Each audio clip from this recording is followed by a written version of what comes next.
Posted June 24, 2018. 14 hours 6 minutes and 8 seconds video. Thousands march in London to demand final vote on Brexit. ABC News. Thousands of people marched through the streets of London demanding the British government hold a final public vote on the terms of Brexit. Organisers Open Britain said about 100,000 protesters packed the main arteries of the capital, waving British, Irish and European flags and colourful banners to call for a people's vote on the eventual deal in which Britain leaves the world's biggest trading bloc. Hundreds of people also attended a pro-Brexit counter-protest, carrying Union flags and St. George's flags. Pro-EU demonstrator Youssou Jarvanyemi said it was a no-brainer for him to travel from Edinburgh for the protest, the biggest march the Remain movement has had since 2016. It really represents an interesting and important shift in discourse, Mr. Jarvanyemi said. We are no longer talking about stopping Brexit, we are actually talking about a forward-looking solution for the future of this country, which is a people's vote on the Brexit deal. It is something genuine that we can demand, and something that politicians can deliver as well. Open Britain Executive Director James McRory said Brexit was a big deal, not a done deal. It's going to affect this country for generations.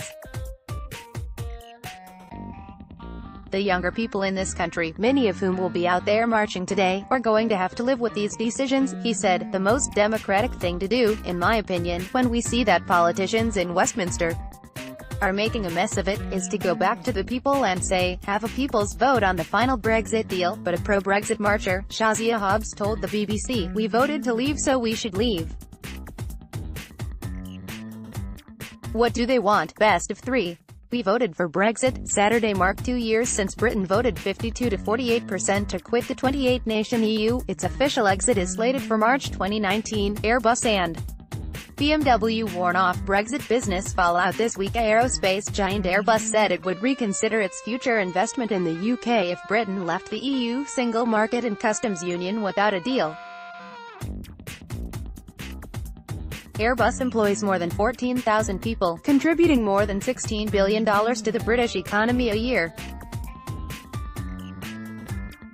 Airbus Commercial Aircraft Chief Operating Officer Tom Williams said any Brexit scenario had severe negative consequences for the UK aerospace industry, Airbus in particular.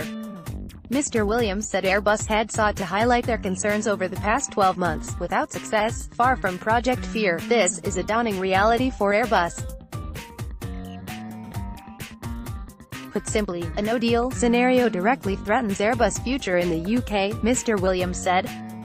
Following the news from Airbus, German carmaker BMW announced uncertainty over Brexit could also damage the future of the automotive industry in the UK. BMW's UK boss Ian Robertson told the BBC the company would have to start making contingency plans if it did not get clarity in the next couple of months, warning the lack of a deal risked making the UK less competitive than it is, in a very competitive world right now. AP, ABC Topics, World Politics, Elections, England, United Kingdom.